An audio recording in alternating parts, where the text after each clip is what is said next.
श्री शिवाय नमस्तुभ्यम। राधे राधे मेरे प्यारे भाइयों बहनों माताओं व बंधुओं।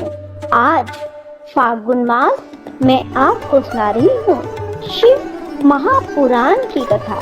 बंधुओं, फाल्गुन मास में जो मनुष्य भी शिव महापुराण की कथा को सुनते हैं, भगवान शिव और हर दानी उनकी हर मनोकामना पूरी करते हैं। बोलो शिव शंकर भोलेनाथ की जय हो।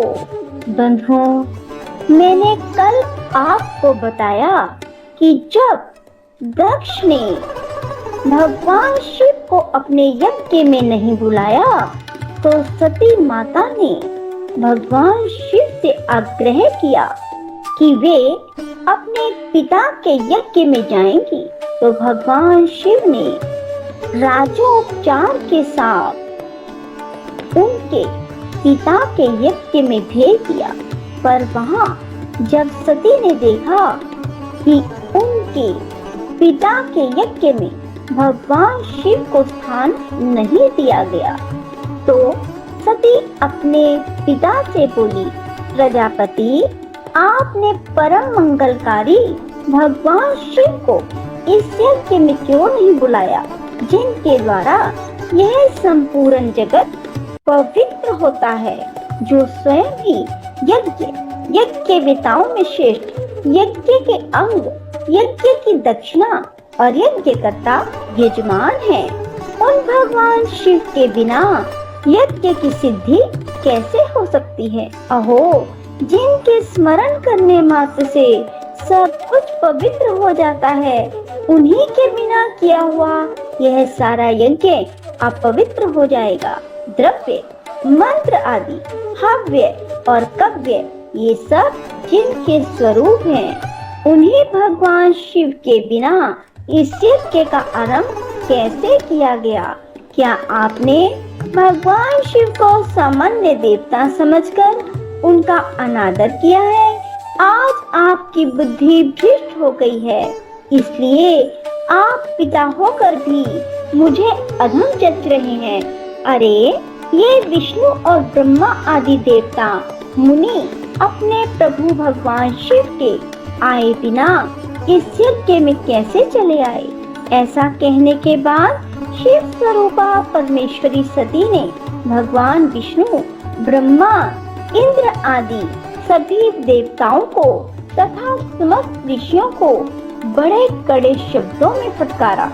ब्रह्मा जी कहते हैं, नारद, इस प्रकार क्रोध से भरी हुई जगदम्बा सती ने वहाँ व्यथित हृदय से अनेक प्रकार की बातें कही। श्री विष्णु आदि समस्त देवता और मुनि जो वहाँ उपस्थित थे, सती की बात सुनकर चुप रह गए। अपनी पुत्री के वैसे वचन सुनकर कुपित हुए दक्ष ने सती की ओर क्रूर दृष्टि से देखा और इस प्रकार कहा। दक्ष बोले, भद्रे, तुम्हारे बहुत कहने से क्या लाभ? इस समय यहाँ तुम्हारा कोई काम नहीं, तुम जाओ या ठहरो, यह तुम्हारी इच्छा पर निर्भर है। तुम यहाँ आई ही क्यों? समस्त विद्वान जानते हैं कि तुम्हारे पति शिव अमंगल रूप है, वे कुलीन भी नहीं हैं, वेद से बहिष्कृत हैं और भूतों, प्रेतों और पिशाचों के स्वामी हैं। वे बहुत ही कुवेश धारण किए रहते हैं, इसलिए रुद्र को इस यज्ञ के लिए नहीं बुलाया गया। बेटी, मैं रुद्र को अच्छी तरह जानता हूँ, अतः जानबूझकर ही मैंने देव ऋषियों की सभा में उनको आमंत्रित नहीं किया। रुद्र को शास्त्र के अर्थ का ज्ञान नहीं है, वे उदंड और दुष्ट आत्मा है। मुझ मूढ़ पापी ने ब्रह्मा जी के कहने से उनके साथ तुम्हारा विवाह करा दिया। अतः शुचि स्मृते, तुम क्रोध छोड़कर समस्त हो जाओ। इस यज्ञ में तुम आ ही गई तो स्वयं अपना भाग ग्रहण करो। दक्ष के ऐसा कहने पर उनकी त्रिभुवन पूजिता पुत्री सती ने शिव की निंदा करने वाले अपने पिता की ओर जब दृष्टिपात किया, तब उनका रोष और बढ़ गया। वे मन ही मन सोचने लगी कि अब मैं शंकर जी के पास कैसे जाऊंगी। यदि शंकर जी के दर्शन की इच्छा से वहां गई और उन्होंने यहाँ का समाचार पूछा तो मैं उन्हें क्या उत्तर दूं। तदंतर तीनों लोगों की जननी सती रोषावेश से युक्त हो लंबी सांस खींचती हुई अपने दुष्ट हृदय पिता से बोली। सती ने कहा, जो महादेव जी की निंदा करता है अथवा जो उनकी होती हुई निंदा को सुनता है, वे दोनों जब तक नरक में पड़े रहते हैं, जब तक चंद्रमा और सूर्य विद्यमान है, अतः मैं अपने इस शरीर को त्याग दूंगी, जलती आग में प्रवेश कर जाऊंगी।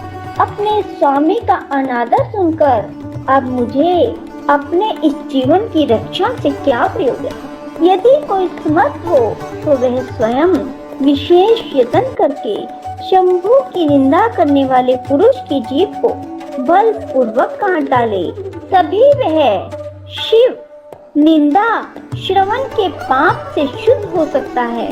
इसमें संशय नहीं है। यदि कुछ कर सकने में असमर्थ हो तो बुद्धिमान पुरुष को चाहिए कि वह दोनों कान बंद करके वहां से निकल जाए।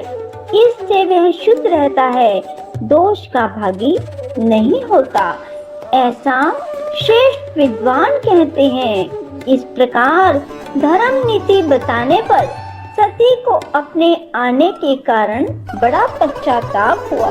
उन्होंने व्यथित चित्त से भगवान शंकर के वचन का स्मरण किया। फिर सती अत्यंत कुपित हो दक्ष से उस विष्णु आदि समस्त देवांगनाओं तथा मुनियों से भी निडर होकर बोली।